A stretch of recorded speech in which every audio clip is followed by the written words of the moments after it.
Queria convidar os irmãos para abrir suas Bíblias lá no livro dos Salmos, Salmo 139.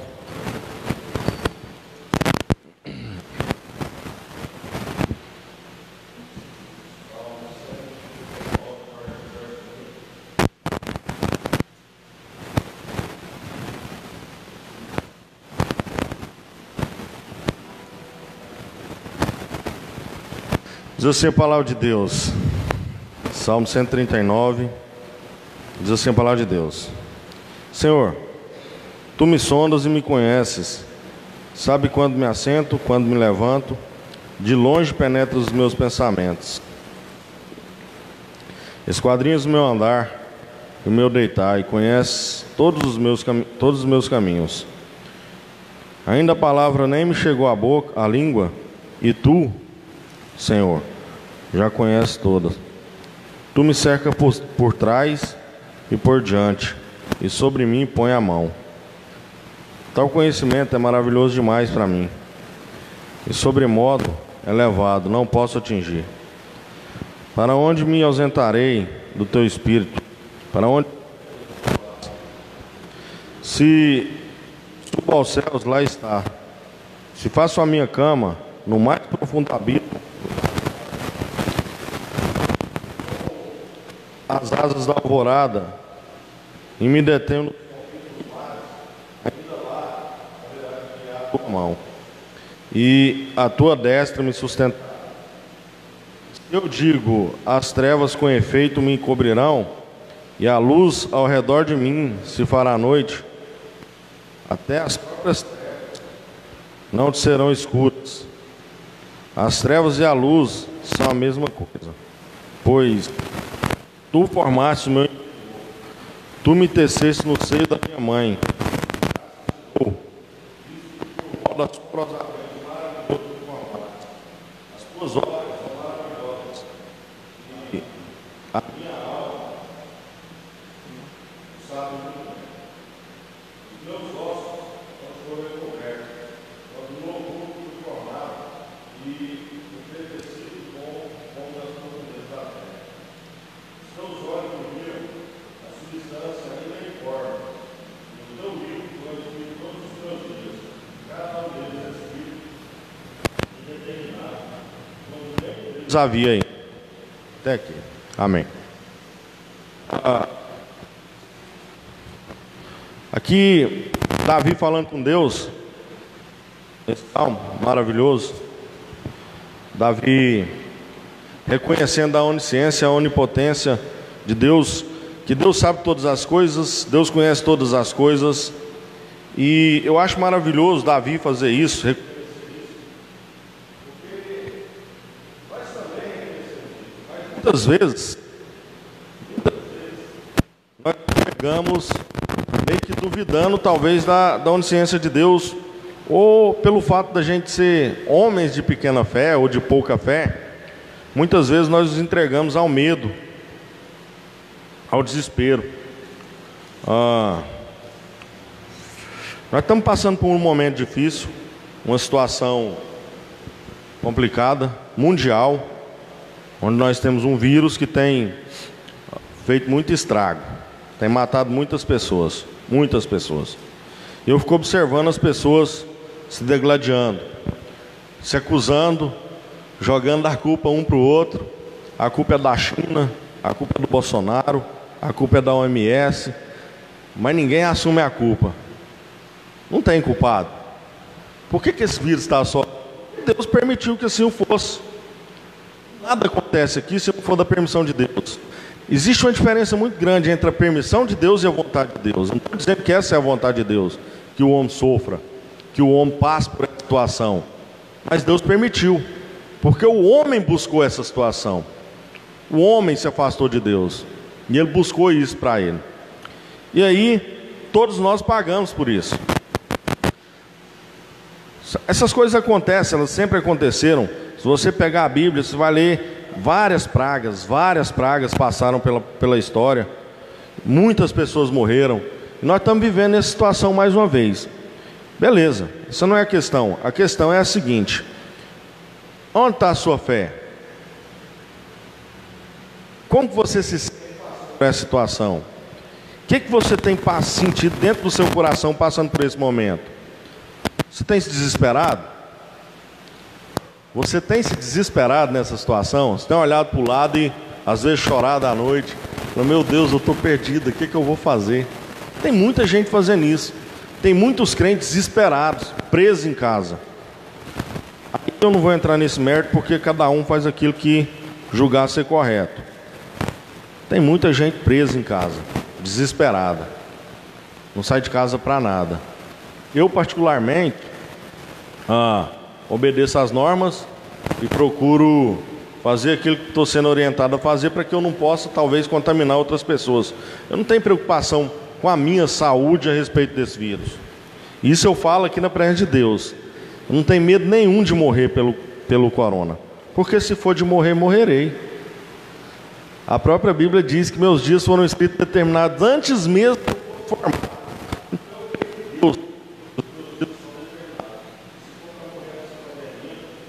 Morrerei. E digo mais a vocês, não se entristeçam, é a vontade de Deus.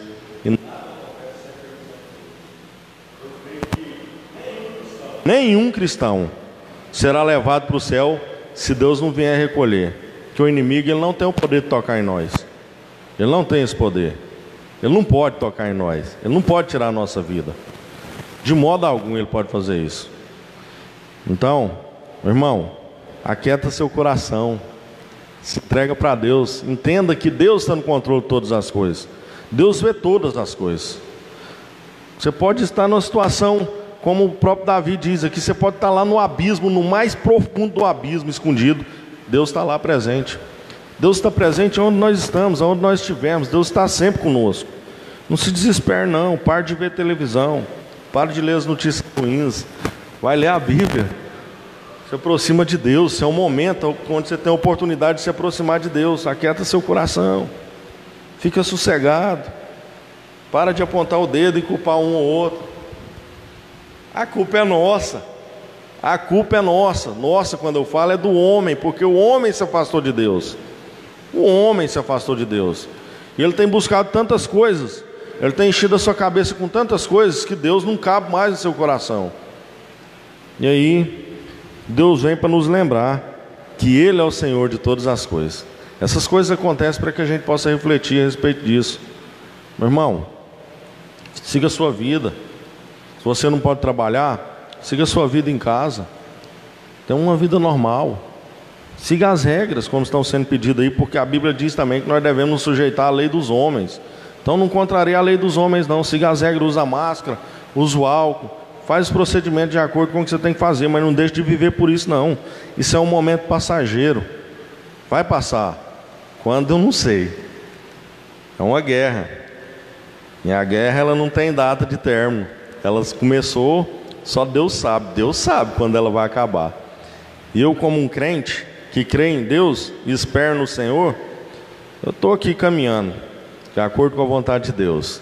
E é o mesmo que eu sugiro para você. Caminhe também de acordo com a vontade de Deus, porque antes que você fosse formado, seus dias já estavam escritos e determinados. E se tem alguém que pode mudar isso, é Deus. Não é a pandemia, não é o inimigo, não é o homem, é Deus.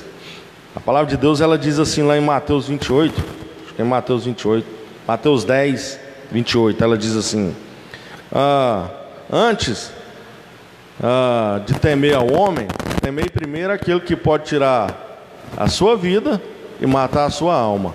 O homem pode tirar a sua vida, mas Deus ele pode tirar a sua vida e matar a sua alma. Então, temei antes a Deus. Antes temei a Deus. Eu estava falando com um pastor aqui agorinha. Ontem eu estava falando com um amigo meu, a gente conversando, e ele falou assim: cara, é muito louco a gente ver o quanto as pessoas se desesperam. Todo mundo desesperado, com medo de morrer. E aí vira uma brigaiada, quem é culpado, a culpa é de quem. Mas você não vê ninguém temer a Deus. Eles têm medo de morrer, mas eles não têm medo de ir.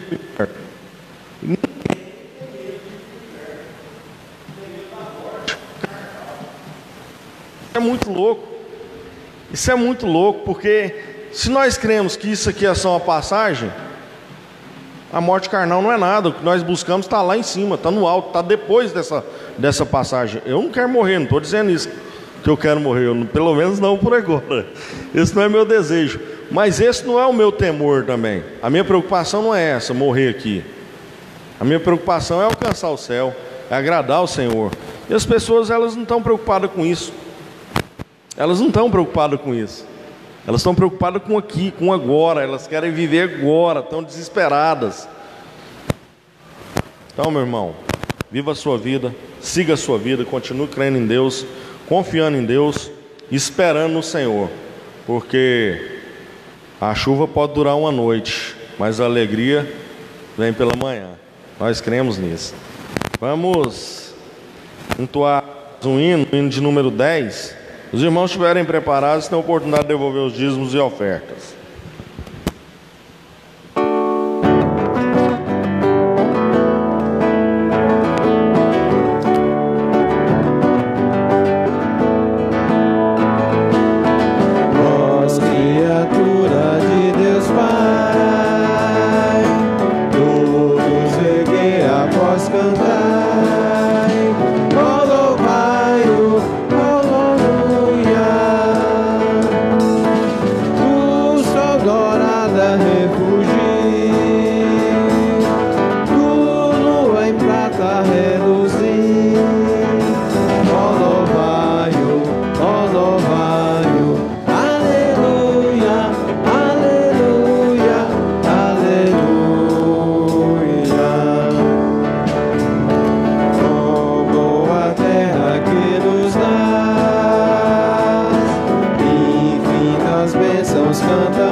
Agradecer pelos dízimos e ofertas. Senhor, nós somos gratos pela Tua palavra, que é reta e verdadeira, Deus, palavra que nos guia, que nos orienta, que nos dá direção. Te agradecemos, ó Deus, porque o Senhor nos separou para o Senhor, como diz a Tua palavra, antes mesmo que nós existíssemos, ó Pai. Nós não conseguimos compreender o Teu amor por nós, não sabemos o porquê, mas nós sabemos que Ele existe e é verdadeiro. Por isso nós agradecemos, bendizemos Teu nome. Também Te agradecemos, ó Deus, pelos dízimos e ofertas. Te agradecemos, ó Deus, porque o Senhor tem sustentado essa igreja. O Senhor tem dado sabedoria para que a liderança dessa igreja possa aplicar os recursos aqui devolvidos, ó Deus. Nós bendizemos e pedimos que o Senhor nunca deixe faltar aquilo que é necessário para a Tua casa. Em nome de Cristo Jesus, nós oramos agradecidos. Amém. A palavra está com a equipe do louvor. Como é bom e agradável podemos estar aqui para louvar e engrandecer o nome do nosso Deus. Convido você para que se coloque de pé e que juntos possamos entoar louvores a Ele.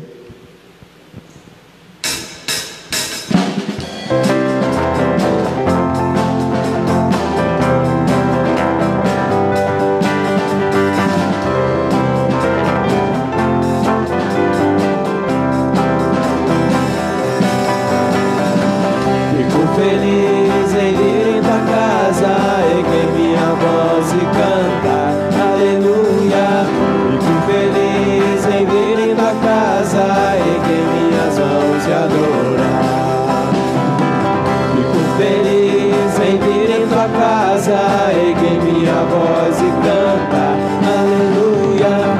Fico feliz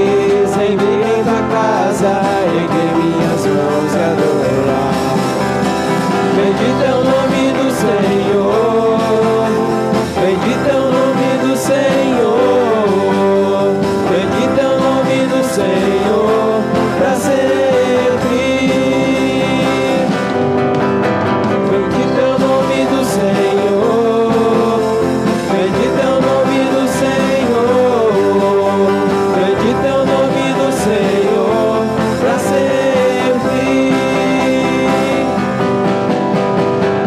Fico feliz em vir em tua casa, erguer minha voz e cantar aleluia.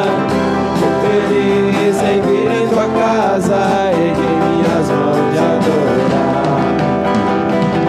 Fico feliz em vir em tua casa, erguer minha voz e cantar aleluia. Fico feliz em vir em tua casa, erguer minhas mãos e adorar. Bendito é o nome do Senhor. Bendito é o nome do Senhor. Bendito é o nome do Senhor para sempre. Bendito é o nome do Senhor. Bendito é o nome do Senhor. Bendito é o nome do Senhor para sempre. Para sempre. Para sempre.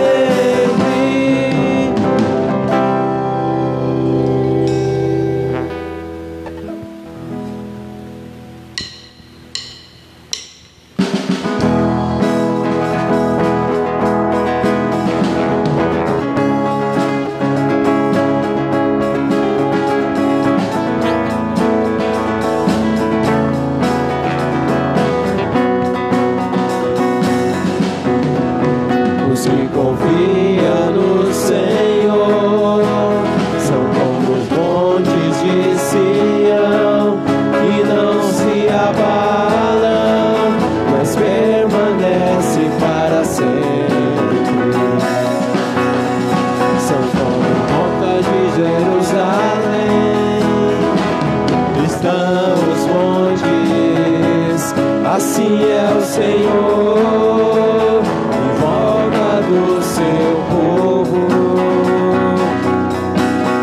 Autoridade e poder, o domínio em suas mãos, pois o Senhor é Deus, o Senhor é Rei dos bons.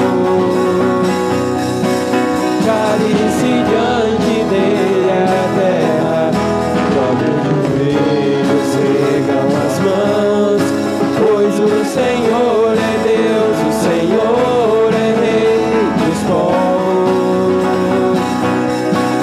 Cale-se diante dele a terra, dobre os joelhos, ergam as mãos, pois o Senhor é Deus, o Senhor é Rei dos povos.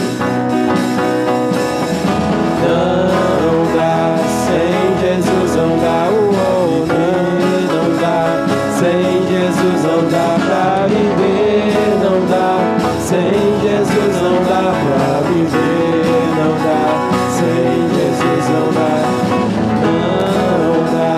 sem Jesus, não dá o viver, não dá sem Jesus, não dá pra viver, não dá sem Jesus, não dá pra viver, não dá.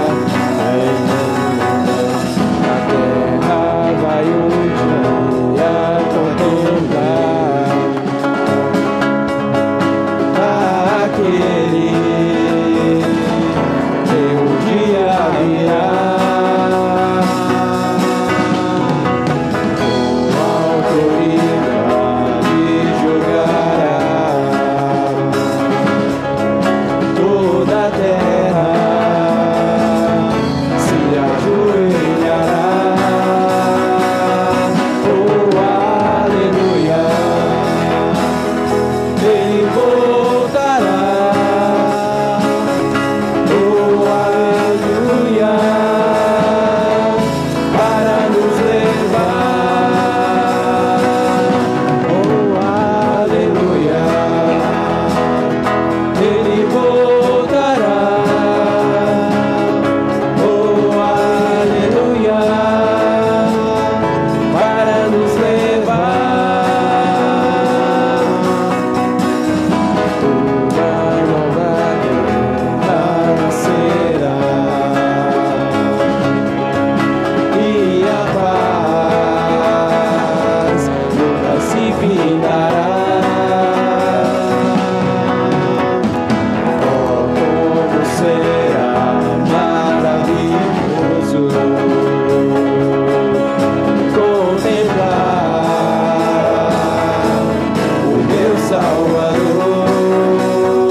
agradecemos, porque o Senhor é o nosso Deus e nós nos pertencemos ao Senhor.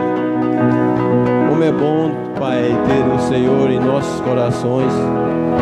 Como é bom, Pai, estar na Sua presença todos os dias, todos os segundos das nossas vidas.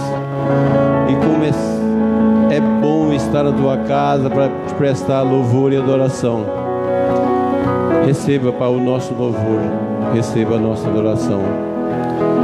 E nos abençoe no transcorrer dessa escola dominical. Nos abençoe todo o percurso da nossa vida. Derrama sobre nós a Tua graça e a Tua misericórdia. Derrama sobre o Seu povo a Tua misericórdia, porque nós carecemos da Sua misericórdia, porque somos pecadores. Reconhecemos, Pai, a nossa pequenez, mas também reconhecemos a um Deus grande, um Deus que está no controle de todas essas coisas. Essa é a nossa fé, essa é a nossa esperança renovada todos os dias, Pai, porque o Senhor é bom, porque a Sua misericórdia dura para sempre. Perdoe os nossos pecados. É confiado, Pai, no Teu amor, na Tua grandeza, na Tua misericórdia, que nós oramos em nome do Senhor Jesus. Amém.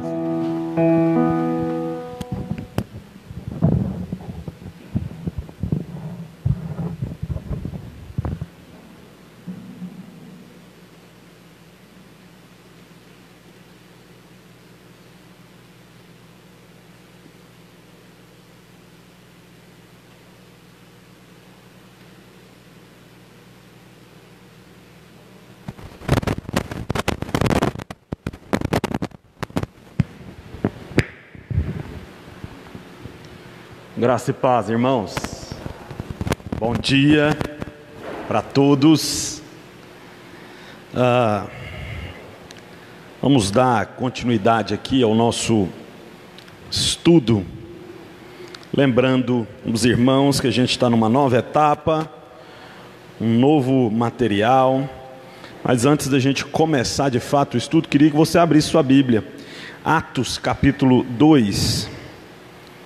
Livro de Atos, capítulo 2, do verso 37 ao verso 41. Atos, capítulo 2, do 37 ao 41. A palavra do Senhor diz assim: ouvindo eles essas coisas, compungiu-se-lhes o coração e perguntaram a Pedro e aos demais apóstolos: que faremos, irmãos? Respondeu-lhes Pedro: arrependei-vos, e cada um de vós seja batizado em nome de Jesus Cristo, para a remissão dos vossos pecados, e recebereis o dom do Espírito Santo. Pois para vós outros é a promessa para vossos filhos e para todos os que ainda estão longe, isto é, para quantos o Senhor nosso Deus chamar. Com muitas outras palavras, deu testemunho e exortava-os dizendo: salvai-vos dessa geração perversa. Então os que lhe aceitaram a palavra foram batizados, havendo um acréscimo naquele dia de quase 3.000 pessoas. Palavra do Senhor.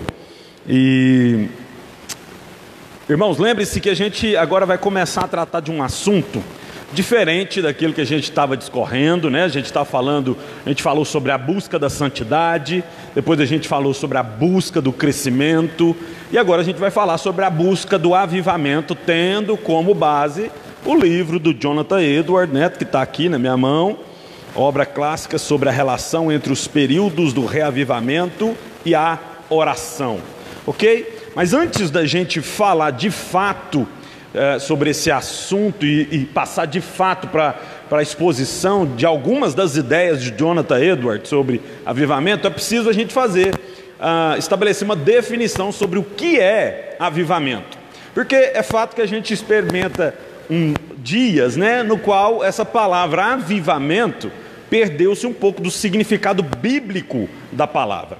Então o objetivo nosso hoje é falar sobre o que é de fato avivamento, o que não é avivamento e o que a Bíblia mostra para a gente sobre avivamento. Essa é as minhas 3 preocupações hoje aqui nessa manhã, E dentro do nosso objetivo da nossa lição, está aí acima para vocês verem, é a gente falar de maneira introdutória sobre o que é então esse avivamento bíblico e também pontuar algumas divergências que nós presbiterianos temos com a visão de Jonathan Edwards. Então quer dizer que o Jonathan Edwards é um cara que pensa diferente de nós? Sim, ele pensa sim diferente de nós. No entanto, tem muita coisa boa para a gente tirar de lição aqui desse livro dele. Qual que é a diferença? Ele lida com o milênio de uma maneira diferente que a nossa.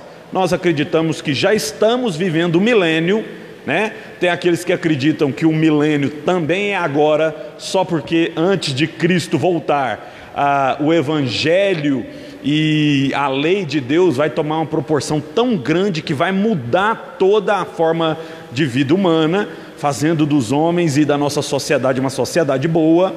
Essa é uma visão sobre o milênio.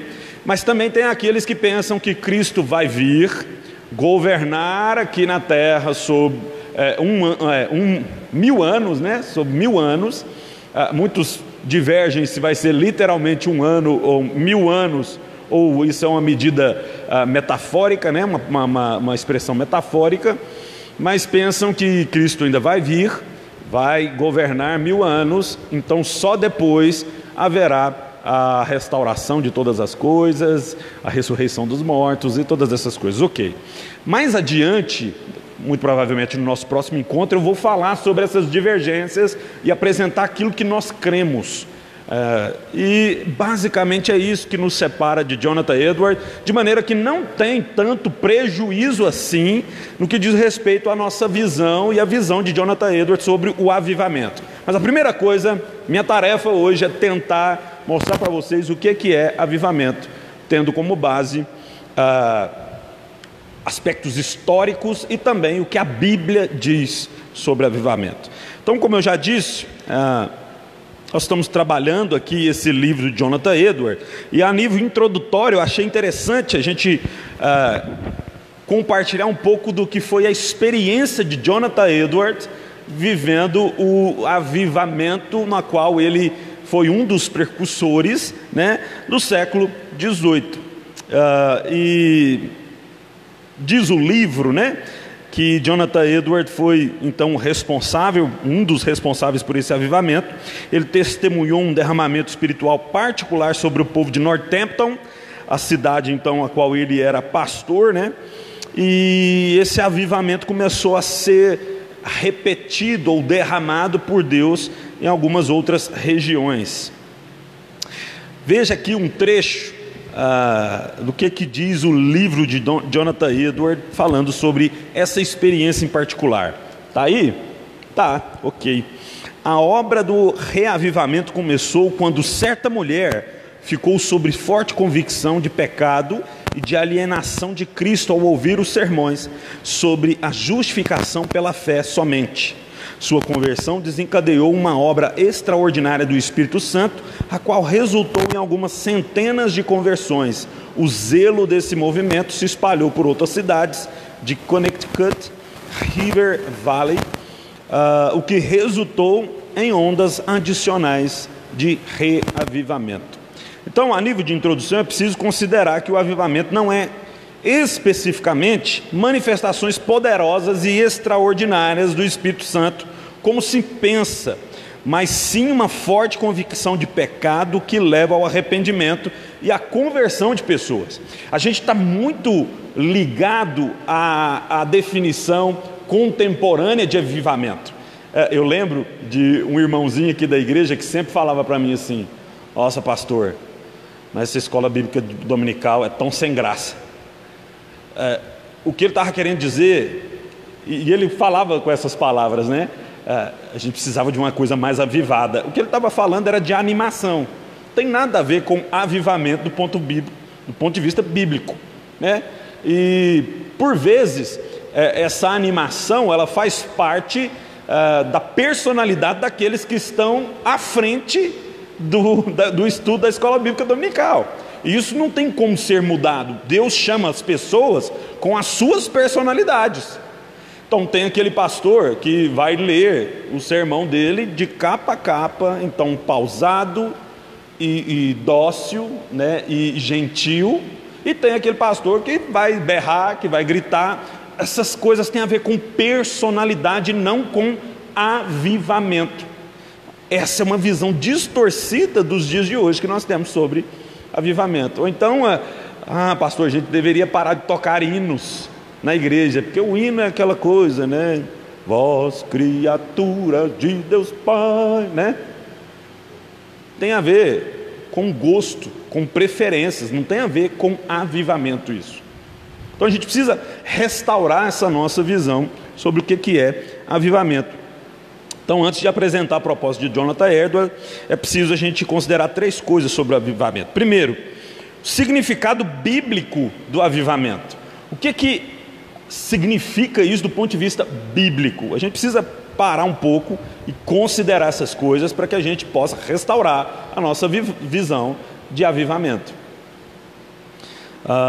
Eu lembro, só abrindo parênteses aqui, eu lembro de um pastor contando a história, né, de que um homem ao final do culto o chamou e veio parabenizá-lo pelo zelo que ele tinha com o sermão, né, com o momento do sermão. E o que tinha acontecido nesse dia é que o pastor preparou o sermão, né, todas as páginas escritas ali, folhas soltas, e ele começou a pregar, e o irmão abriu a porta ou a janela da igreja e deu um vento bem forte, que levaram todas as páginas do sermão do pastor, né? E ele mais rapidamente, algumas das páginas ele conseguiu pegar no ar, as outras, as demais, ele juntou no chão, colocou tudo na ordem de novo, e com muito zelo e temor do Senhor, ele continuou exatamente no lugar onde ele tinha parado. Algum outro pastor teria passado por essa situação e falado: larga isso para lá, e agora eu vou tocar direto. Eu que escrevi esse sermão, não é possível que eu não lembre alguma coisa, né? Mas isso tem a ver com personalidade, não tem a ver com avivamento. Então esse senhor, ao final do culto, quando cumprimentou o pastor, ele não estava falando de avivamento, ele estava falando de zelo. Ele não estava criticando a postura de um pastor que lê as páginas. Ele estava falando que ele conseguiu perceber na ação do pastor que ele era alguém zeloso pela palavra do Senhor. A gente precisa desmistificar aquela ideia de que ordem, zelo, compostura e também alegria, uma personalidade mais descontraída, está relacionada com avivamento ou menos avivamento. A gente precisa parar com isso. Porque senão a gente vai ficar sempre andando atrás da igreja que para nós é avivada, sendo que avivamento não tem a ver com essas coisas. Então o que significa o significado bíblico de avivamento? O significado básico do termo avivar é preservar ou manter vivo. Isso segundo alguns estudiosos que analisaram o termo bíblico, que é traduzido para nós como avivar. Porém, o uso das palavras no seu contexto, elas podem significar coisas diferentes. Eu dei esse exemplo semana passada para os meninos na nossa reunião com os jovens. Eu posso dizer para você manga rosa e você logo pensar no fruto, né, da árvore, manga rosa. Mas eu posso estar me referindo a uma manga de camisa que é rosa. Sim ou não? O que vai determinar isso é o contexto. O que vai determinar esse significado, na verdade, é o contexto. Então a Bíblia também usa essa palavra avivamento em contextos diferentes. Pode ser que o salmista esteja, por exemplo, clamando ao Senhor: Senhor, reaviva minha alma. Ou Senhor, estou prestes a ser levado à morte, reaviva, Senhor. Os contextos vão determinar o que é verdadeiramente essa palavra avivamento. Um exemplo bíblico aqui, Salmo 85, verso 5: estarás para sempre irado contra nós? Diz o salmista, perguntando, né?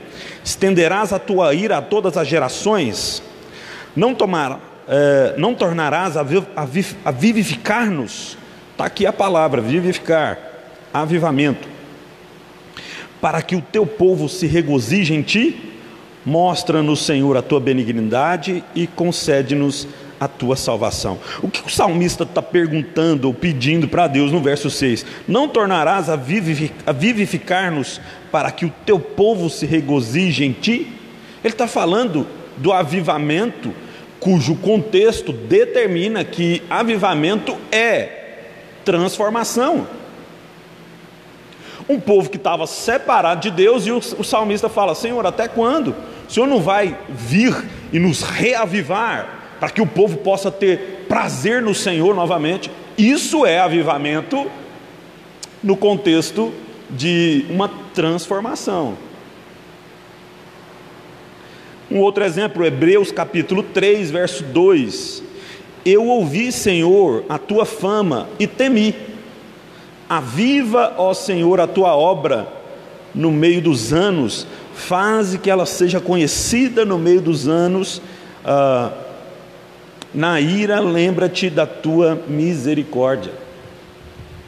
Mais uma vez, a gente não pode entender esse texto como simplesmente somente manter algo vivo, mas por meio de uma intervenção soberana de Deus, há uma mudança interna no coração do homem, que o faz buscar a Deus com fervor. E aí a palavra fervor precisa ser também entendida por zelo. E zelo, ele pode ser realizado alegremente, ou alguém que tem a sua personalidade um pouco mais pacata, também ser zeloso, pacatamente. O que vai determinar esse reavivar de Deus trouxe transformação para a vida do homem. Então, ambos os textos, os autores bíblicos estão pedindo para que Deus promova avivamento no meio do seu povo. Mas quando a gente olha para o Salmo 85, talvez fique mais clara a ideia de que Deus precisa mudar a condição do povo no sentido de purificá-los. Lembra-se que o Salmo 85 está falando de um povo que está longe de Deus. E o salmista está perguntando: Senhor, o Senhor não vai vir e avivar ou transformar, purificar esse povo, para que então o povo possa ter alegria no Senhor novamente? Então tem a ver com isso, avivamento. Um pastor chamado Josivaldo de França Pereira, está até aí uma citação dele. Isso, Josivaldo de França. Ele diz o seguinte: na história de cada avivamento, dentro ou fora da Bíblia, lemos que Deus purifica, livra do mal e do pecado, tira a escória e as coisas que estavam impedindo o progresso da causa. Fica então entendido que o avivamento bíblico passa por uma profunda compreensão de pecado que leva as pessoas ao arrependimento e à entrega a Deus. Não tem a ver com animação, com êxtase. Pode ser que essa compreensão do quanto estávamos separados de Deus por conta do pecado e de como a obra de Cristo é gloriosa, provoque alegria e êxtase no nosso coração. Mas uma coisa não é igual à outra. Uma coisa não é igual à outra. Então, quando as pessoas falam assim: nossa, eu gostei lá da igreja presbiteriana do Jardim Novo Mundo, o pessoal é avivado. Eles estão falando da nossa alegria. Que pode ter uma outra igreja que também é alegre da mesma forma, mas de maneira mais singela, pacata e serene. Avivamento não pode ser usado com um significado errado, porque senão a gente vai confundir as coisas. Oi? Nós vamos falar sobre ele aqui agora. É o próximo ponto. A priori, a gente precisa entender que avivamento é aquilo que é gerado no coração dos homens quando eles compreendem quem eles são e quão afastados estão de Deus, pecadores, e quão grande e maravilhosa foi a graça de Deus estender a salvação até nós. A compreensão dessas coisas e o que vem após disso, o que causa essa erupção de sentimentos, é o avivamento. É fato que na história de Israel, a gente vai ver que tem um povo que viu os grandes feitos de Deus, mas apostataram da fé. E o salmista clama: Senhor, até quando o Senhor vai deixar o povo desse jeito? Vem de novo e promove de novo aquilo que tinha antigamente. Se revela ao povo. Isso é o que nós precisamos entender como avivamento.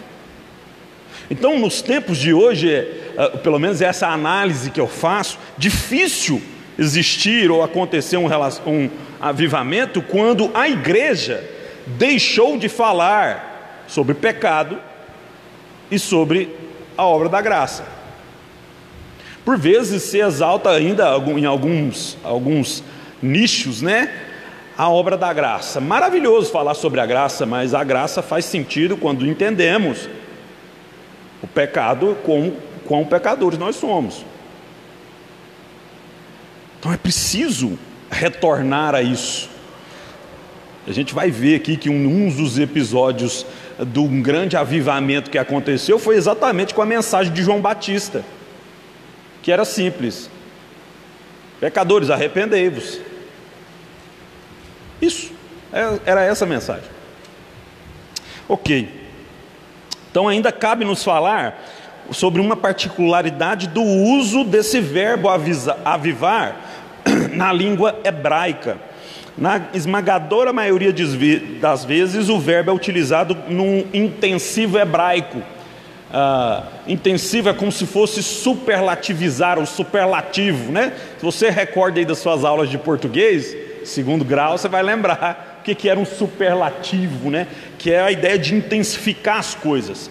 Então esse avivar, ele estava sempre primeiro originado na pessoa de Deus, era Deus quem tomava essa ação, e essa ação vinha trazer um acrescimento, não sei nem se esse termo existe, mas uma disposição maior para que os homens então pudessem buscar Deus. Isso é o avivamento bíblico.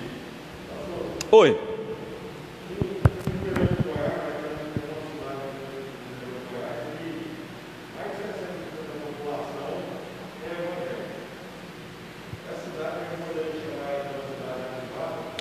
Muito bom.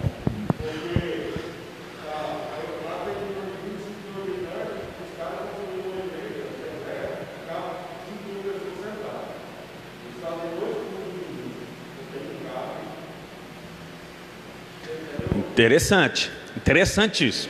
É claro que teriam inúmeros outros fatores para a gente determinar isso, do avivamento acontecendo, ou que aconteceu, ou que está acontecendo, né? Está em vigência. Teriam muitos outros fatores. Mas quando a gente olha para a Bíblia, Atos capítulo 8, quando fala que os diáconos, né, os apóstolos ficam em Jerusalém, mas a palavra sai por meio de outros pregadores, e quando chega na Samaria, o que acontece? A cidade é transformada pelo Evangelho. Avivamento, do ponto de vista bíblico. Agora preste atenção, eu não sei se era Agostinho ou Lutero que falava isso, que ele preferiria, né, a existência de um bordel aberto do que uma igreja que não prega um verdadeiro evangelho. É preciso a gente entender isso também, que esse avivamento está sempre atrelada à pregação verdadeira do evangelho. Caso contrário, pode ser um movimento, sei lá, uma pirâmide que chamou a atenção das pessoas. Elas encontram e acham ali algo que lhe traga benefício, então vamos nos ajuntar a esse grupo.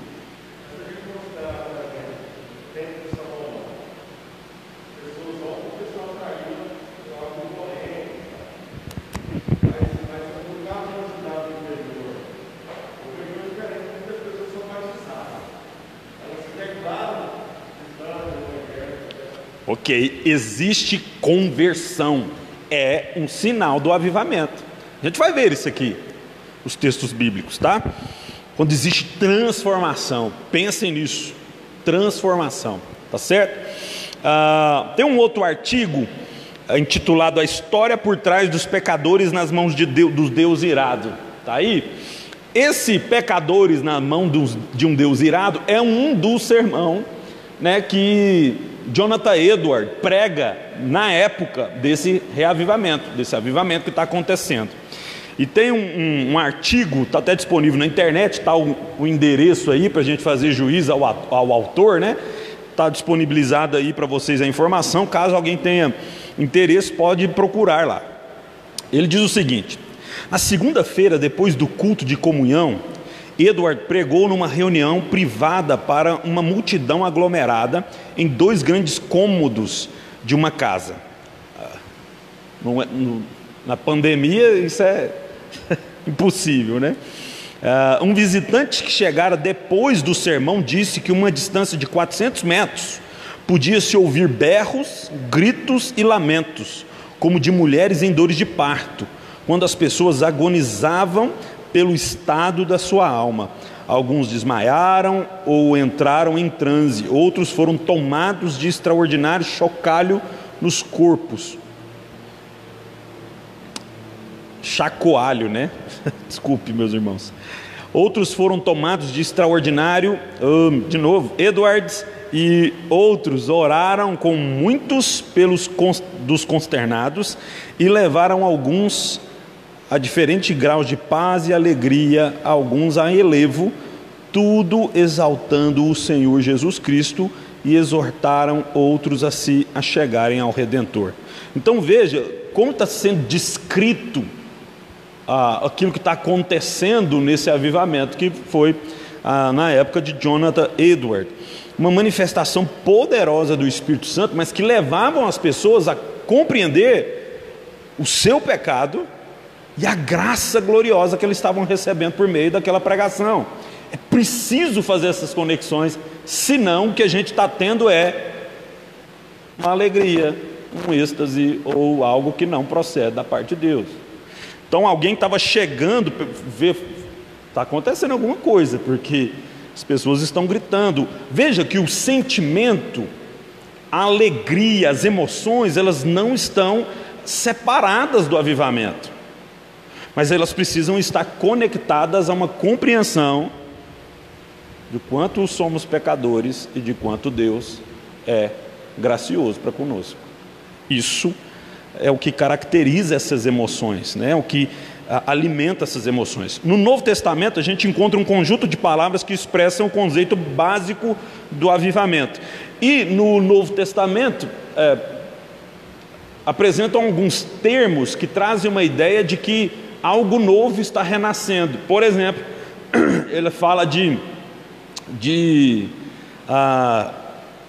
um broto que está surgindo, um broto novo em uma planta. Avivamento nesse sentido no Novo Testamento é apresentado como essa imagem, um renovo, um broto novo que está surgindo. Então, tendo dito isso, falando sobre os termos, falando sobre a palavra, né, sobre a raiz da palavra e as suas nuances na língua, né, bíblica, o hebraico e também o grego. Agora a gente precisa esclarecer algumas coisas, né? E a primeira é muito útil para a vida da gente, a gente definir a palavra e depois também passar por uma análise entendendo o que não significa essa palavra. Então, o que não é o avivamento? O que não é? E aí eu pego emprestado aqui 7 dicas do pastor Hernandes Dias Lopes. Ele fala o seguinte: o avivamento bíblico não é um programa agendado pela igreja. A igreja não tem o poder de promover isso. Se é uma ação sobrenatural de Deus transformando os corações dos homens, quem tem a data, o horário e o local marcado desse negócio é o próprio Deus. O que a igreja pode fazer? A igreja pode e deve conduzir os membros a uma preparação, a uma expectativa, a um clamor para que isso aconteça. Esse é o trabalho da igreja. Nada mais que isso. Não dá para a gente fazer aqui um louvorzão do avivamento e marcar sábado que vem às 19h30 e achar que vai dar certo. Não vai dar certo. Pode ser que a gente coincida os dias do avivamento e Deus faça, né? Mas não é assim que funciona. Não é uma agenda marcada pela igreja. Ninguém pode promover isso a não ser o próprio Deus. E alguém pode se perguntar, mas se não é agendar o avivamento, né? Se não tem a ver com a responsabilidade da igreja, por que outra pergunta, né? Você tem um monte de parentes, né? Provavelmente você tem um monte de parentes que ainda não se converteram. Por que você ora pela conversão deles? É a mesma coisa que te faz orar por vir pelo avivamento. A consciência de que Deus nos ouve, a consciência de que esse é o nosso dever. A Bíblia fala que a gente deve orar sem cessar. É trabalho nosso, né? Deus espera que nós façamos isso. Uma outra coisa que o Hernandes Dias Lopes diz o avivamento bíblico não é mudança de doutrina. Muita gente ainda acha que avivamento é mudar de doutrina. Então eu vou para uma doutrina onde lá tudo é permitido durante o culto, lá naquela igreja não pode bater palma, não pode fazer isso, não pode aquilo. Então eu caço uma outra que pode fazer isso e lá vou ser avivado. Não faz sentido. Não faz sentido isso. O Hernandes Dias Lopes, ele diz o seguinte: cometem ledo engano aqueles que querem descartar a teologia e desprezar a doutrina na busca do avivamento. Desprezar a doutrina é querer levantar um edifício sem lançar fundamento. Vida sem doutrina gera misticismo e experiencialismo subjetivista. Avivamento sem doutrina é fogo de palha, é movimento emocionalista, é experiencialismo personalista e antropocentrista. Deus tem compromisso com a verdade e a sua palavra é a verdade, e todo avivamento precisa estar fundamentado na palavra. Eu lembro, os irmãos vão dar risada de mim e isso ainda vai para a internet, aí eu vou ficar conhecido como o pastor que fez isso, né? Mas no começo da minha caminhada cristã, Deus me chamou e pôs em mim uma convicção de uma posição de liderança mesmo. Então, sem saber tocar nada, eu assumi uma liderança de uma equipe de música. E Deus me chamou e me capacitou. Fiquei 3 a 4 anos nessa igreja como líder de música. E eu tinha essa convicção muito forte no meu coração, que Deus tinha me chamado para um daqueles ministérios, né, do ensino, da pregação, aquela lista que o apóstolo Paulo vai colocando. Um ele chamou para mestre, outro para apóstolos, um para diáconos, tarará, essas coisas assim. E eu tinha forte convicção disso, que Deus tinha me chamado para ser um responsável pela casa do Senhor e para ser um pregador na casa do Senhor. Eu tinha essa convicção. Mas a falta de maturidade me levou a um dia guardar um pedaço de uma gravata de um pastor no bolso e achar que todas as vezes que eu pregasse com aquele pedaço da gravata, o culto seria abençoado.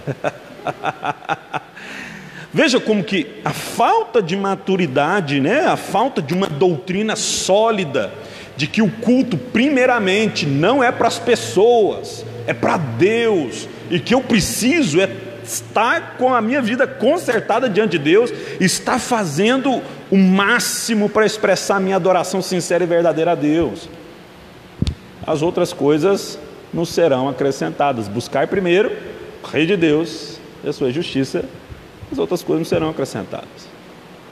Então, mas uma fraca doutrina, ao invés de trazer para a gente avivamento, vai trazer misticismos, vai trazer fragilidades, vai trazer fé sem amparo bíblico. Então vejam como que isso pode acontecer. E eu acabei de confessar para vocês aqui o meu erro, né? Ok. Então não tem a ver com doutrina. Vamos mudar de doutrina e então seremos os mais avivados dos seres. Não é isso.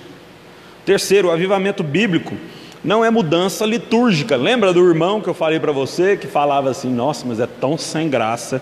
Ele estava falando de uma liturgia, né, que por vezes pode ser bastante espontânea. Isso tem a ver com quem está conduzindo, e pode ser espontânea e mesmo assim ter muito zelo, muito amor naquilo que está fazendo, mas também pode ser extremamente rígida e da mesma forma ter muito zelo e amor pelo que está fazendo. Isso tem a ver com personalidade, não tem a ver com liturgia, né? Ainda o Hernandes Dias Lopes, eu citei ele demais aqui nesse artigo, porque o artigo se baseia nas 7 propostas do Hernandes Dias Lopes. Ele fala o seguinte: louvor que não produz mudança de vida, quebrantamento, obediência e não leva as pessoas a confiarem em Deus, não é louvor, é barulho aos ouvidos de Deus. À luz dessas coisas, e eu quero que você entenda louvor aqui na expressão geral do termo, não estou falando de cantar não, tá, gente? Tá bom? À luz destas coisas, é preciso dizer que avivamento não é mudança litúrgica, é mudança de vida. Avivamento não é histeria carnal e choro pelo pecado, é choro pelo pecado. Deus não procura adoração, Ele procura adoradores. Todavia é preciso dizer que, embora o avivamento não seja mudança de liturgia, todo avivamento mexe com a liturgia. O avivamento desinstala a liturgia ritualista, cerimonialista, formalista, fria e morta, e põe em seu lugar uma liturgia viva, alegre, ungida, onde há liberdade do Espírito sem abandonar a ordem e a decência. Vê como o Hernandes Dias Lopes certeiro nisso que ele propõe, que ele diz, né? Primeiro de tudo, tem que haver transformação. Se não houve transformação, não passa de um movimento, não passa de uma alegria, né? Que não é muito diferente disso aí numa festa, né? Quarto, o avivamento bíblico não é uma ênfase carismática unilateral, e aqui ele fala sobre a questão dos dons. Não tem a ver com dons do Espírito, o avivamento, mas tem a ver com o fruto do Espírito. Lembre-se que o fruto são coisas que Deus promove em nós e que são compartilháveis: o amor, a paz, a bondade, benignidade, a alegria, domínio próprio, mansidão, fidelidade. São todas coisas que a gente compartilha. Ok? Então avivamento tem a ver com isso, de uma transformação na qual a gente é alvo do poder de Deus e que nos faz então sermos uma comunidade que experimenta ou que vivencia o fruto do Espírito. E não é uma manifestação de dons que promove a separação da igreja. Se assim o fosse, a igreja de Corinto era a mais avivada de todas, né? Vários dons, mas o que acontecia lá dentro? A igreja estava rachada, a igreja estava dividida, não havia comunhão, pessoas em pecado, vivendo em pecado, que não eram corrigidas. Como uma igreja pode ser avivada, sendo que não tem conexão com o que diz a palavra? Não tem como. É isso que o apóstolo Paulo fala para a igreja: vocês são, na verdade, meninos. Posso nem falar para vocês das coisas gloriosas que eu conheço, que eu já experimentei em Deus, porque vocês não têm maturidade para entender isso.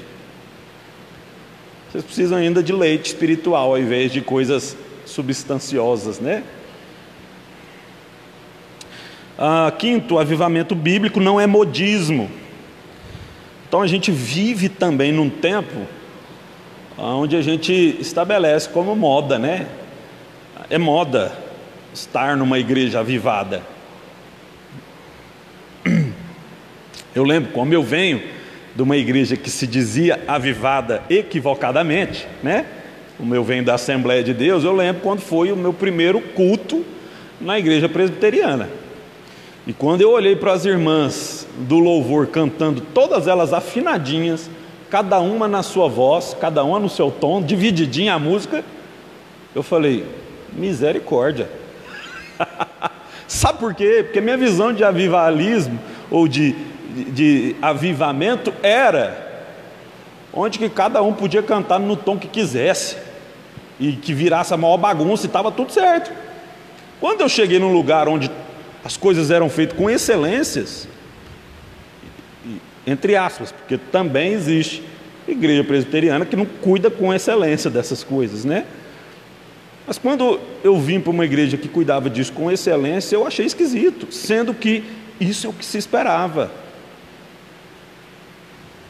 Tudo deve ser feito com zelo, com ordem. A própria palavra de Deus fala disso. Olha para o salmista Davi, a gente tem estudado Davi. Davi estabelece o cântico no templo. Não sei quantos levitas e não sei quantos cantores coordenavam o andamento do culto. Olha a ordem. Quando você lê os salmos e fala assim, ó, sobre a melodia do lírio dos campos, é porque a música não era bagunçada, existia uma melodia traçada por alguém que tinha estudado. Fala, vocês vão cantar o salmo nessa cadência aqui, ó.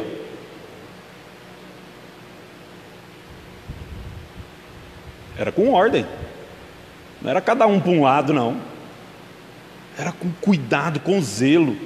E a gente às vezes se surpreende, ou a gente acha ruim. A gente acha às vezes que o cuidar tanto da técnica engessa a nossa adoração.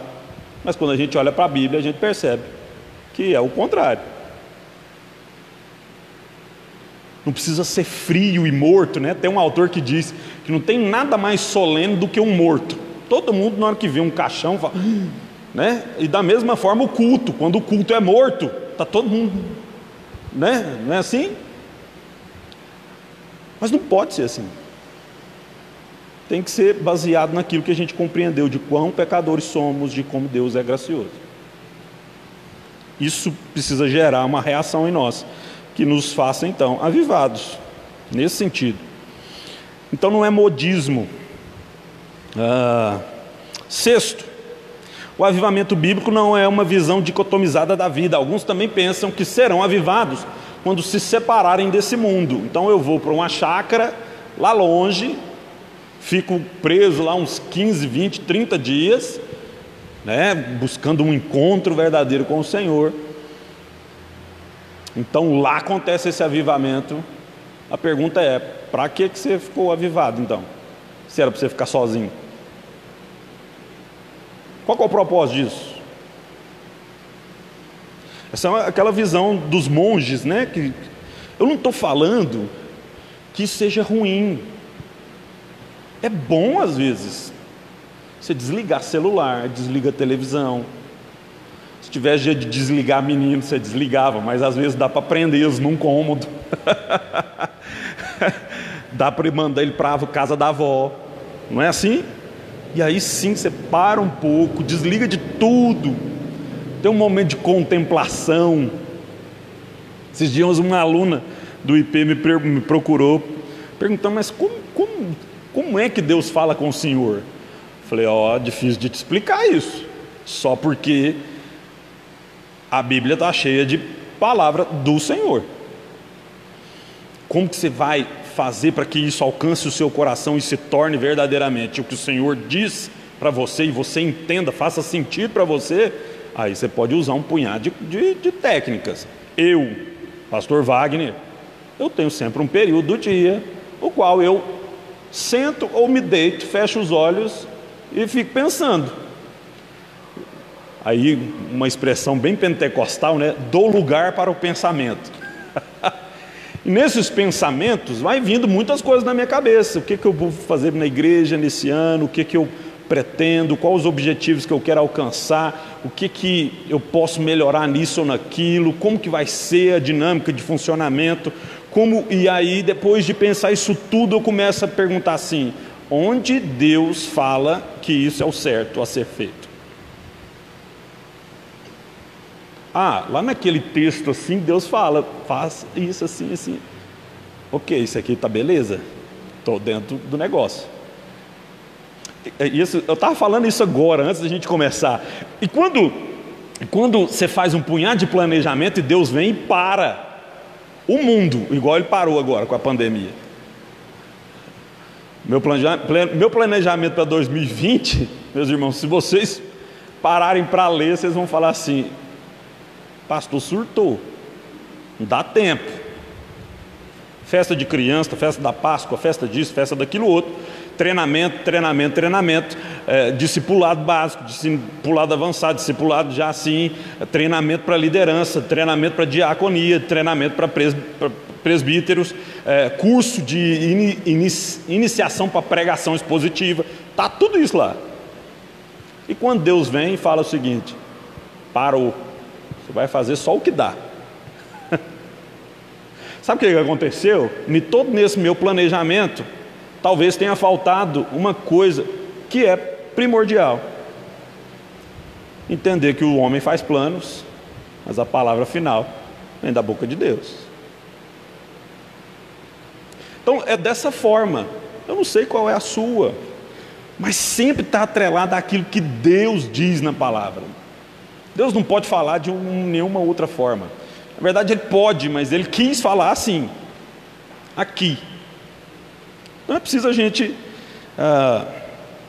entender isso, né? Uma vida separada da vida social não quer dizer que você é mais espiritual. Tá certo?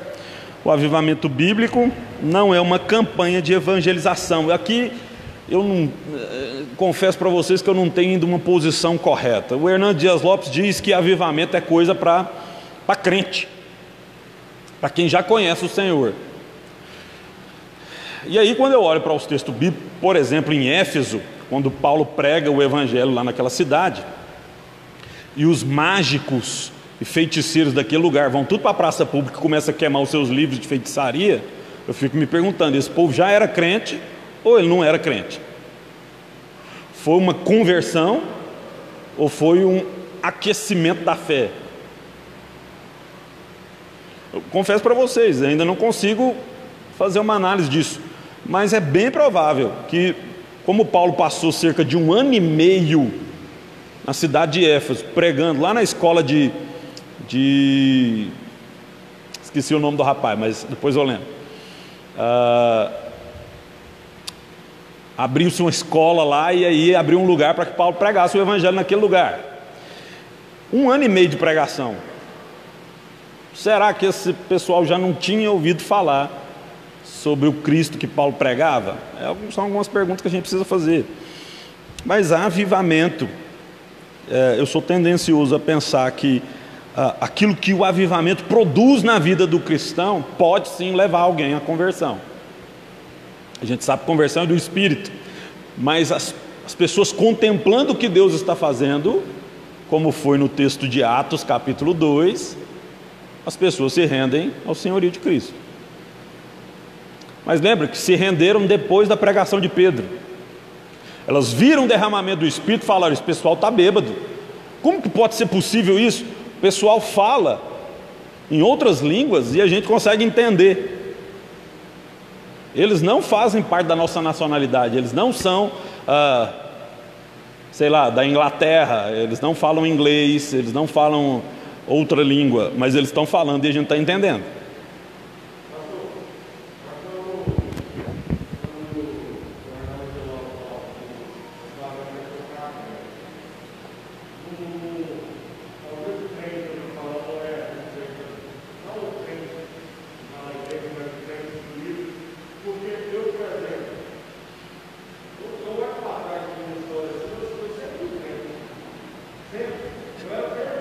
Ok. Aham. Aham.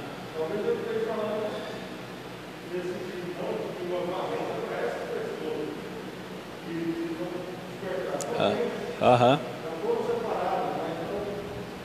Entendi. Pessoas que já levavam uma vida tranquila, sossegada, né? Mas que precisavam do encontro verdadeiro para que isso transformasse a vida delas.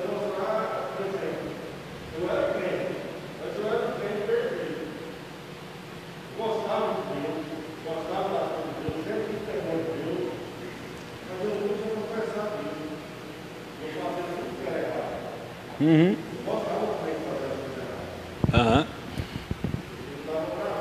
Aham.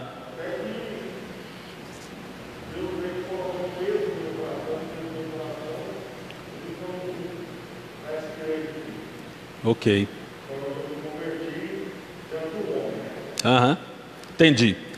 Pode ser que sim, pode ser que seja essa a ideia, né?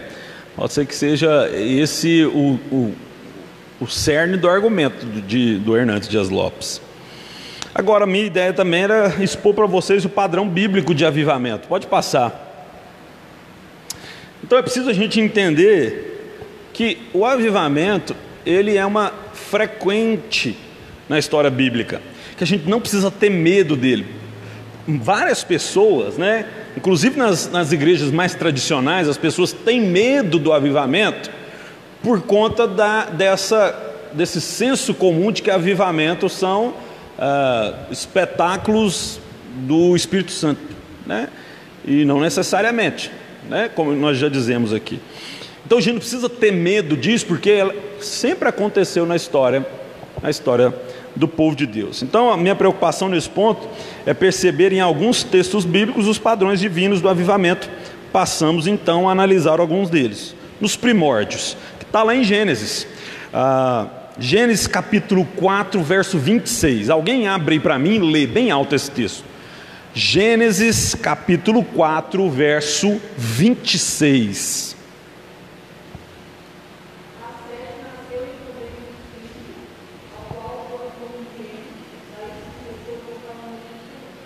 Ok, então nasceu de Sete um filho no qual ele pôs o nome de Enos, e então se voltou a invocar o nome do Senhor. Perfeito. A gente partiu do pressuposto aqui de que avivamento precisa gerar esse retorno à busca a Deus, algo que veio ao coração dos homens e que os fez voltar para Deus. Isso é o avivamento bíblico. Perfeito. Tem um autor chamado Robert Coleman, que fala que esse foi o primeiro despertamento espiritual depois da queda, que ocorreu então nos tempos de Sete e de Enos. E tem algumas particularidades muito interessantes. O nome Enos significa fraco ou doente. Interessante isso aqui, porque se a gente entender que o nome Enos está falando de uma compreensão de quem são os homens separados de Deus, é claro que isso pode ser o que a gente chama de alegoria bíblica, né? Mas se parte do pressuposto, o próprio nome Enos está mostrando o que os homens se tornaram depois da queda: fracos e doentes. Fracos e doentes. E o que começa a acontecer depois dessa compreensão? Os homens voltam a buscar ao Senhor. Pode estar sinalizando aí, volto a dizer que eu não estou asseverando isso, mas pode estar revelando aí que é o primeiro avivamento. Fato é que os homens voltaram a buscar o Senhor, que já pressupõe a ideia do avivamento. Os patriarcas, todas as vezes que a vitalidade espiritual do povo começava a decair, os patriarcas agiam então com força e promoviam um retorno, uma restauração. Exemplo disso, a história de Jacó. Gênesis 35 diz assim, depois disse Deus a Jacó, verso 1: Levanta-te, sobe a Betel e habita ali, e faze ali um altar ao Deus que te apareceu quando fugias da face de Esaú, teu irmão. Então disse Jacó à sua família e a todos os que ele estavam: lançai fora os deuses estranhos que há no meio de vós, e purificai-vos, e mudai as vossas vestes. Levantemo-nos e subamos a Betel, e ali farei um altar a Deus, que me respondeu no dia da minha angústia, e que foi comigo no caminho por onde andei. Entregaram, pois, a Jacó todos os deuses estranhos que tinham nas mãos, e as arrecadas que pendiam em suas orelhas, e Jacó os escondeu debaixo do carvalho que está junto a Siquém. Veja o mesmo princípio de avivamento. Há uma compreensão de que algo está errado, consertamos, retornamos a Deus. Jacó é o responsável por esse avivamento, nesse sentido. Período histórico. fala de Josué. O povo experimenta de um avivamento aquecido pelas guerras, pela conquista e pela terra de Canaã, que está logo diante dos olhos deles. Isso aquece o coração deles, mas com o passar do tempo vem a apostasia. Com o passar do tempo eles se dão em casamentos com o povo habitante daquela terra, que era para ter sido exterminado. Então chega lá no capítulo 24, Josué precisa falar: ó, eu não sei o que vocês vão fazer, mas eu e minha casa serviremos ao Senhor. Então diz que o povo segue a Josué. Mas se vos parece mal o servides ao Senhor, escolhei hoje a quem haveis de servir, e aos seus deuses que serviram vossos pais, que estavam além do rio, e aos deuses dos amorreus, em cujas terras habitais, porque eu e minha casa serviremos ao Senhor. Então respondeu o povo e disse: longe está de nós o abandonarmos o Senhor para servirmos aos outros deuses, porque o Senhor é nosso Deus, Ele é quem nos fez subir, a nós e a nossos pais da terra do Egito, para a casa da servidão, a quem fez estes grandes sinais aos nossos olhos e nos perseverou por todo o caminho, nos preservou por todo o caminho em que andamos e entre todos os povos pelo meio dos quais passamos. E o Senhor expulsou de diante de nós todos esses povos, mesmo os amorreus que moravam na terra. Nós também serviremos ao Senhor, porquanto Ele é o nosso Deus. Mais uma vez a dinâmica do avivamento, a compreensão de que estávamos fazendo algo errado, retornamos para Deus, então restauramos a nossa adoração. Depois vem a chegada do Cristo, o apogeu de um grande avivamento promovido pela pregação de João Batista. Chega então Jesus, o Cordeiro de Deus, que tira o pecado do mundo. Jesus então escolhe e treina 12 discípulos, querendo pôr 13 aqui nessa história, 12 discípulos, executa sua obra redentora e envia o Consolador. O derramamento do Espírito Santo no Pentecostes marca o início de uma nova era da história da redenção, avivamento. O que acontece? Por meio desses 12 vem o crescimento da igreja. Atos capítulo 2, o texto que nós lemos na introdução. O que faremos então? Perguntaram para os apóstolos. Arrependam-se e recebam Jesus como seu Senhor, sejam batizados. O povo toma uma decisão, Deus mexe no coração e eles são transformados. E por fim, um avivamento em Éfeso, né? Atos capítulo 19, que é o texto que eu já citei para os irmãos aqui, de que por meio da pregação de Paulo tem um episódio lá que os homens vão todos para a praça central e queimam seus livros de magia. Tomaram uma decisão, algo interno aconteceu no coração e eles voltaram-se para o Senhor. Então, pergunta de reflexão: mediante tudo que falamos hoje, defina com suas palavras o que é avivamento bíblico. Quais os sinais de que ele é verdadeiro? Vocês hoje conseguem responder o que é o verdadeiro avivamento bíblico? Depois daquilo que a gente comentou aqui hoje? Tem alguém aqui comigo ou só o pessoal da internet? Hã? Tem alguém que consegue responder o que é o avivamento bíblico depois do que a gente falou hoje? Transformação em Cristo. Muito bom, Junão. Preciso. Transformação, avivamento tem a ver com isso. Se a gente quer verdadeiramente experimentar, passar, viver algo semelhante àquilo que a gente vê registrado nas Escrituras sobre avivamento, a gente precisa então restaurar sempre a nossa vida diante do Senhor, abandonar práticas pecaminosas, nos entregar verdadeiramente a Deus e também sermos aquele que, como igreja, vão em direção àqueles que carecem de ouvir essa mensagem. Mas vejam, na história, no registro histórico de Jonathan Edwards, tudo começou com uma mulher que compreendeu quanto era pecadora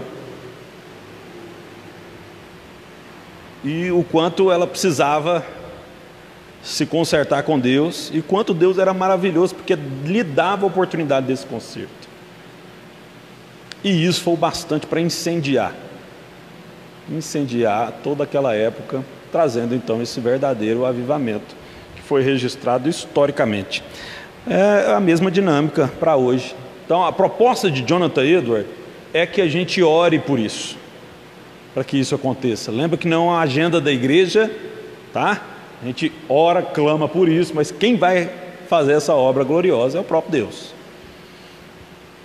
E então, creio que na próxima aula a gente entra, de fato, na proposta de Jonathan Edwards, para a gente buscar esse avivamento. Vamos orar?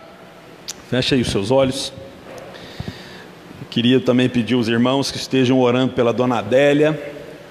Dona Adélia foi membro da nossa igreja durante muito tempo, né? E agora está hospitalizada. Dona Adélia é uma pessoa da saúde frágil, né? E precisa mesmo das nossas orações, que os irmãos se lembrem sempre de orar por ela. Senhor, muito obrigado por tudo o que o Senhor tem feito na história da redenção, de como o Senhor tem levantado homens e mulheres e aquecido o coração deles para que buscassem o Senhor em espírito e em verdade. E nós queremos, ó Senhor Deus, desfrutar também de coisas semelhantes, não para satisfazer o nosso ego, ó Senhor Deus, mas porque entendemos que todas as vezes que esse avivamento aconteceu, pessoas se renderam aos pés do Senhor e houve quebrantamento e conversão, e nós entendemos que a nossa missão é de ir a todo mundo, pregando o Evangelho, falando e ajudando as pessoas a guardarem os seus mandamentos, e também batizá-los em nome do Senhor Jesus. E isso, Senhor Deus, é feito quando esse avivamento é promovido pelo Senhor. Também é feito quando esse avivamento é promovido pelo Senhor. E a gente clama para que o Senhor possa aquecer nosso coração verdadeiramente, para que a gente possa então ser ferramenta do Senhor. E durante o nosso período de estudo sobre esse assunto, Pai, que o Senhor vá mesmo falando ao nosso coração e nos impelindo, ó Pai, a clamar por isso. Clamar, ó Senhor Deus, por um tempo onde o verdadeiro Evangelho é pregado e onde as pessoas são alcançadas de maneira gloriosa, e o nome do Senhor então vai sendo glorificado, e o Senhor vai aumentando o número de fiéis e de convertidos para a Tua Santa Igreja. Esse é o nosso clamor. Nós pedimos pela vida da nossa irmã Adélia e clamamos ao Senhor que o Senhor possa intervir na saúde dela com poder e graça, restaurando, Senhor Deus, a saúde da nossa irmã. Pedimos também, Senhor Deus, perdão pelos nossos pecados, clamamos pela Tua misericórdia e pedimos também que o Senhor abençoe o nosso culto, que será realizado à noite, e que a bênção do Senhor esteja sobre nós, nos leve para casa em segurança e nos abençoe nesse dia, que é o dia que entregamos ao Senhor. Em nome de Jesus que nós oramos. Amém. Amém. Irmãos, hoje, segundo o livro de Samuel, capítulo 12, tá? Eu vou abordar, se eu não me engano, 4 ou 5 versículos só, mas se você ler todo o capítulo 12, vai ser ótimo para a sua compreensão. O texto que vai ser pregado hoje à noite. Fique em paz, Deus abençoe. Álcool em gel e máscara para o nosso cuidado sempre. Deus abençoe a todos.